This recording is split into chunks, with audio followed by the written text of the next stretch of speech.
नमस्कार, मैं आकृति और आप देख रहे हैं इंडिया पब्लिक खबर।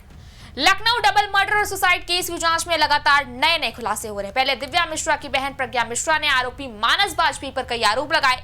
वहीं अब ये सामने आया है कि मानस कई दिनों से पत्नी दिव्या पर नजर रख रहा था। घटना से 2 दिन पहले भी उसने दिव्या का पीछा कर उसकी गाड़ी रोकने की कोशिश की थी, लेकिन वो वहां से निकल गई थी। इतना ही नहीं, उसने कई रिश्तेदारों को पहले से इस अनहोनी के बारे में बता रखा था। उसे डर था कि मानस उसे जान से मार सकता है। दिव्या मिश्रा, आपको बता दें कि आईसीआईसीआई बैंक में रिलेशनशिप मैनेजर के रूप में काम करती थी। पति मानस भी एसबीआई में काम करता था। दोनों के बीच तलाक का केस भी चल रहा था और गुरुवार दोपहर 12 बजे कार सवार युवक ने कॉल करके महिला रिलेशनशिप मैनेजर को आईसीआईसीआई बैंक के बाहर बुलाया। आरोपी पति और महिला मैनेजर के बीच थोड़ी देर तक बातचीत भी हुई। इसके बाद बातचीत विवाद में बदल गई। सीसीटीवी फुटेज की माने तो मानस कथित तौर पर दिव्या के साथ मारपीट करता दिखाई देता है। बैंक का सिक्योरिटी गार्ड और वहां मौजूद कर्मचारी ये देखकर मौके पर पहुंचे। उन्होंने दिव्या को बचाने की कोशिश की। इसके बाद मानस ने सरेआम दिव्या को गोली मार दी। वहीं मानस भागते हुए घर पहुंचा और वहां अपनी बहन को भी गोली मारी और फिर खुद की भी जान दे दी। अब पुलिस फिलहाल जांच पड़ताल में जुटी हुई है और परिजनों का कहना है कि दोनों के बीच 1 साल से ये तलाक का मामला चल रहा था।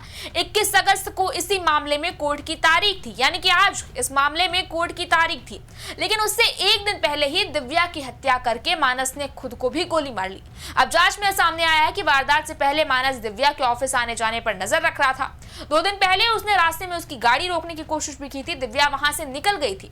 बहरहाल अब इस पूरे मामले के बाद अब निशाने में यूट्यूबर प्रज्ञा मिश्रा और उनके पति भरत यादव भी आ गए हैं। कुछ लोगों ने तो प्रज्ञा मिश्रा की पत्रकारिता तक सवाल उठा दिए हैं। सवाल ये भी है कि आखिर माजरा क्या था। हत्यारे मानस ने अपने व्हाट्सएप स्टेटस में ये क्यों लिखा कि प्रज्ञा मिश्रा की बहन यानी कि दिव्या मिश्रा, उसकी पत्नी ने उसे चीट किया है, और ये क्यों लिखा कि प्रज्ञा मिश्रा और उनके पति भरत यादव को सब कुछ पता था। अब इस पूरे मामले पर खुद प्रज्ञा मिश्रा की भी सफाई आ गई है और उन्होंने जो कहा है वो वाकई चौंकाने वाला है। उनके खुलासों ने इस पूरे मर्डर केस का रुख ही पलट कर रख दिया है। दिव्या मिश्रा की बहन यूट्यूबर प्रज्ञा मिश्रा ने अपने ऑफिशियल एक्स अकाउंट से ये ट्वीट किया और लिखा, आज दिव्या का पोस्टमार्टम नहीं हो पाया। सुबह 9-10 बजे का वक्त दिया गया है।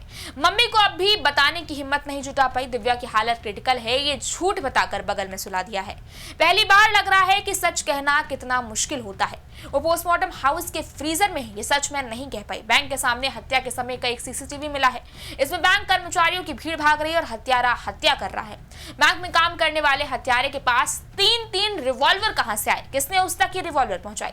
किसने उसे इतना जघन्य अपराध करने के लिए प्रेरित किया? हत्यारा कार नहीं चला पाता था, तो कार से आने जाने वाली थ्योरी कहां से आई? वो ऑटो से हत्या करने आया था, ऑटो से ही भागा, तो कोई दूसरा इन्वॉल्व जरूर है।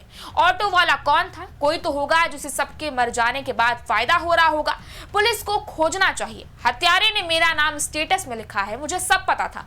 हाँ, मुझे पता था कि हत्यारा मेरी बहन के साथ क्रूरता करता था, इसलिए वो उससे अलग होना चाहती थी। ब्लिंकिट से मंगाए गए टमाटर में अगर कोई टमाटर खराब निकल जाता था तो वो उसे ये कहकर पीटता था कि तूने कैसे ब्लिंकिट किया कि टमाटर खराब निकला। बकौल मेरी बहन हत्यारे और उसकी बहन ने मिलकर अपनी माताजी को इतना पीटा था कि उसकी अपनी बीमार मां का निधन हो गया था। दिव्या सिर्फ हत्यारे से अलग होना चाहती थी। मेरी बहन ने मुझे बताया था कि फैमिली कोर्ट में काउंसलर के साथ भी हत्यारे की झड़प हुई थी।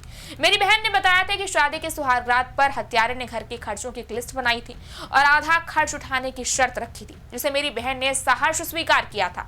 दिव्या ने पिछले 1 साल से अपने हिस्से का खर्च उठाना बंद कर दिया था। साइको हत्यारे की नजर में ये चीटिंग हो सकती है। मेरी बहन ने मुझे बताया कि उसका पति साइको था, लेकिन इतना बड़ा इसका अंदाजा नहीं था। मुझे वो चीजें पता थी जो मेरी बहन ने मुझे बताई। इतना सब होने के बाद भी वो तीज का व्रत रखने वाली थी। हाथ में हत्यारे मानस का टैटू नहीं हटवाया था।